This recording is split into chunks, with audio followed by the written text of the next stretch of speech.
ठंड में काली जेठानी की दो गोरी देवरानी। अरे वाह माँ, सीता भाभी ने आलू का पराठा तो बहुत ही गजब का बनाया है, खाकर मजा आ गया। बड़े भैया के तो भाग्य जाग गए जो भाभी के राज में इतना अच्छा अच्छा खाने को मिल रहा है। कहो तो तुम दोनों भाइयों के लिए भी तुम्हारी भाभी जैसी ही दुल्हन ढूंढ लाओ। ये सुनकर सुलोचना के दोनों बेटे संदीप जगदीश चिढ़ गए। माँ, सीता भाभी भले खाना अच्छा बनाती हैं, मगर हमें ऐसी काली बदसूरत बीवी नहीं चाहिए। हम दिनेश भैया नहीं जिसे आप कहीं भी किसी खूंटे से बांध दोगी और हम बंध जाएंगे।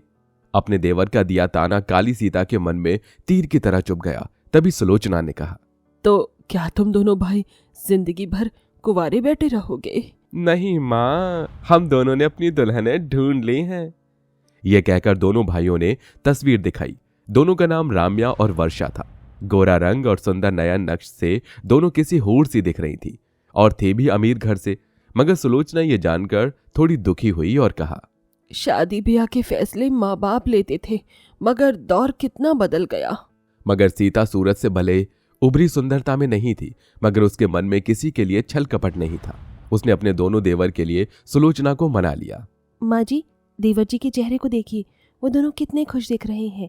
इन दोनों की किस्मत में रम्या और वर्षा लिखी है, मगर इन दोनों के भाग्य में सीता तो नहीं लिखी। सीता भले काली थी, मगर सुलोचना के लिए वो लाखों में एक थी, क्योंकि सीता का स्वभाव बहुत ही सीधा और प्यार भरा था।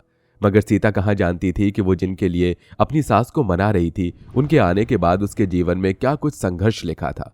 बड़ी धूमधाम से ठंड के मौसम में संदीप जगदीश की शादी हो जाती है और राम्या वर्षा ढेरों दहेज के साथ अपने मध्यम वर्गीय ससुराल आ गई। सीता बहू, ये लो आरती की थाली, अपनी दोनों देवरानी का स्वागत करो। काली जेठानी के हाथ में आरती की थाल देखकर दोनों गोरी देवरानी मन ही मन जल जाती हैं। सासू माँ के हाथ टूट रहे थे क्या, जो हमारा वेलकम इस जली उपली से करा रही हैं? तुम दोनों की जेठानी होते हुए तुम्हारे ससुराल में मैं तुम्हारा स्वागत करती हूँ। आओ मेरी प्यारी देवरानियों, इस कलश को दाएं पैर से गिराकर अंदर आओ। पर दोनों गोरी घमंडी देवरानियां कलश को दाएं पैर की जगह उल्टे पैर से गिराती हैं। अरे ये क्या किया तुम दोनों ने, उल्टे पैर से कलश गिरा दिया, ये अपशकुन है। तभी झल्लाकर वर्षा ने कहा, Whatever, दाया पैर हो या बायां, डज नॉट मैटर। छोटी बहू, सीता तुम दोनों की जेठानी है, अगर इज्जत चाहिए तो देनी सीखो। हमें माफ कर दीजिए जेठानी जी। दिखावे के लिए दोनों गोरी देवरानियों ने सीता से माफी मांग ली, मगर दोनों के दिमाग में क्या चल रहा था इस बात का किसी को भी अंदाजा नहीं था। अगले दिन सीता रसोई में आकर अपनी दोनों देवरानियों से बोली, देवरानी जी, आज आप दोनों की ससुराल में पहली रसोई है, तो आप कुछ अच्छा सा बना दीजिए। क्यों री कर लो, हम क्या तेरे बाप के नौकर लग रहे हैं? इतनी ठंड में हम मर कर खाना बनाए और तू ठूसेगी? रम्या देखो, हमारी काली कमली जेठानी देख तो ऐसे रही है जैसे आंखों से खा जाएगी। चल, हमारी पहली रसोई का खाना तू बनाएगी। बेचारी सीता बहुत सीधी थी, वो खाना बनाने लगी। तभी वर्षा को खुराफात सूझी और उसने फ्रिज में से जमा हुआ बर्फ निकालकर उसके कपड़ों में घुसा दिया, जिससे भयंकर ठंड के मौसम में सीता तड़प उठी। अरे ये क्या चल रहा है रसोई में? तभी तेजी दिखाकर वर्षा तपाक से बोली, कुछ नहीं माँ जी, जरा हाथ जल गया था मेरा। क्यों रे, हमारी काली जेठानी कल तो हम दोनों पर बड़ा रौब झाड़ रही थी, इसीलिए हमारी प्यारी सासू माँ ने हम दोनों से तुझे माफी मंगवा कर छोड़ा।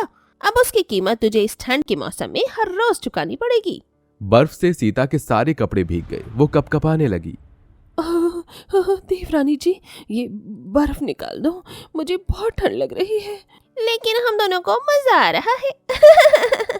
सीता कई घंटों तक उस भयंकर ठंड में भीगे शरीर में काम करती रही, तो वहीं उसके बनाए खाने से दोनों गोरी देवरानियों ने सबसे तारीफें बटोरी। अरे वाह वर्षा, क्या गजब का खाना बनाया है तुमने।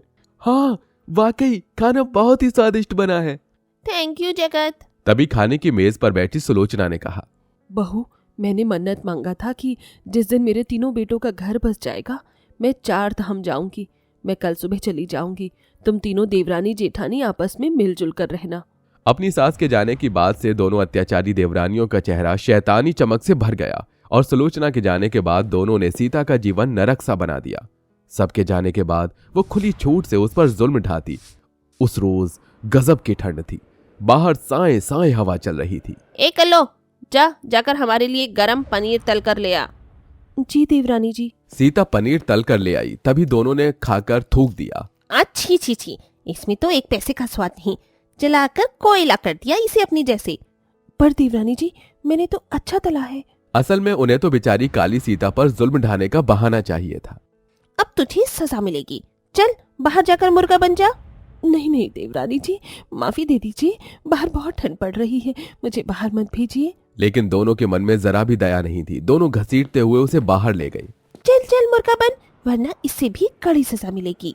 उन दोनों ने उसका स्वेटर भी उतरवा लिया। सीता मुर्गा बन गई। दोनों ने उसकी पीठ पर बर्फ की सिल्ली लाद दी। सुन हमारी काली जेठानी, जब तक ये बर्फ की सिल्ली तेरी पीठ पर नहीं पिघल जाए, खबरदार जो तूने अपनी पीठ सीधी की तो। ऐसा जुल्म क्यों कर रही हो तुम मेरे साथ? एक तो भयंकर ठंड, उसमें बर्फ पिघलकर तर तर बही जा रही थी और आसमान से बर्फबारी हुई जा रही थी, जिससे उसके दांत किटकिटाने लगे और हाथ पांव जम से गए। हे भगवान, बचा ले मुझे इनसे। उसकी हालत देखकर दोनों खूब खुश हुई। देख वर्षा, जरा इसे देख, ठंड में हमारी काली जेठानी की हवा कैसे टाइट हो रही है। कई घंटे बीत गए, उसकी जुबान से सिसकियां भी नहीं निकल रही थी, बस आंखों से आंसू बहे जा रहे थे। और जब उसका शरीर ठंड का कहर सह न सका तो वो बेहोश हो गई। राम्या, कहीं ये कल्लू मरमरा तो नहीं गई? अरे कुछ नहीं हुआ इसे, चल अंदर ले चलते हैं। ऐसे ही रात बीत गई। वो दोनों अपनी काली जेठानी से खूब काम लेती और खुद रजाई में पैर पसारे पड़ी रहती, तो वहीं सीता सब कुछ करती, जिससे सीता का शरीर एकदम कमजोर हो गया। इस बीच सुलोचना भी 4 धाम से लौट आई। उसने सीता को देखकर कहा, बड़ी बहू, ये तेरा शरीर इतना कमजोर क्यों हो गया? यह सुनकर सीता मन ही मन चीख चीख कर रो पड़ी। तभी रम्या और वर्षा ने कहा, वो माँ जी, आपके जाने के बाद दीदी की तबीयत खराब हो गई थी, इसीलिए थोड़ी कमजोर हो गई है ना दीदी? हाँ माँ जी। पर सुलोचना को सीता के चेहरे पर डर दिख गया, जो कि उसकी दोनों देवरानियों ने उसके मन में बसा दिया था। अगले दिन, बहू, मैं जरा मंदिर होकर आती हूँ। सुलोचना के जाने के बाद दोनों का अत्याचार बसर पड़ा। दोनों ने सीता के हाथ पांव बांध दिए। भाई गॉड वर्षा, कल तो इसने हमारा सच माँ जी को पता डाला था। छोड़ो मुझे, छोड़ो छोड़ो, मैं कहती हूँ। उफ, बंद कर ये पेपे। वर्षा ने एक बार फिर बर्फ निकालकर इस बार सीता के मुंह में भर दी और दोनों उसके हाथ पैर दागने ही वाली थी, तभी सुलोचना और उनके पति वहां आ गई। उन्हें देख दोनों पसीने पसीने हो गई। सासू माँ। सीता बहू। सुलोचना ने जल्दी से सीता की रस्सी खोली। सीता के मन में भरा दुख फूट पड़ा। माँ जी। सीता ने अपनी दोनों गोरी देवरानियों की सारी सच्चाई सबके आगे रख दी, जिसके लिए उनके पतियों ने उन्हें जोरदार तमाचा मारा। शर्म आनी चाहिए तुम्हें। अरे ऐसा तो कोई अत्याचार कोई जानवर के संग भी नहीं करता। हमारी गलती है जो हमने तुम्हें चुना। जगदीश, मुझे माफ कर दो। तुम्हारे किए की कोई माफी नहीं, जाओ यहां से। देवर जी, अपना घर बर्बाद मत कीजिए। रिश्ते तोड़ना आसान है, निभाना मुश्किल। इन्हें माफ कर दीजिए। हमें माफ कर दीजिए जेठानी जी, आप जो सजा देंगी हमें स्वीकार है। हमने गोरे रंग के घमंड में रिश्तों का मायना नहीं समझा। इतना सब सहकर भी सीता ने अपनी देवरानियों को माफ कर दिया। आखिर में वे दोनों भी हमेशा के लिए सुधर गईं।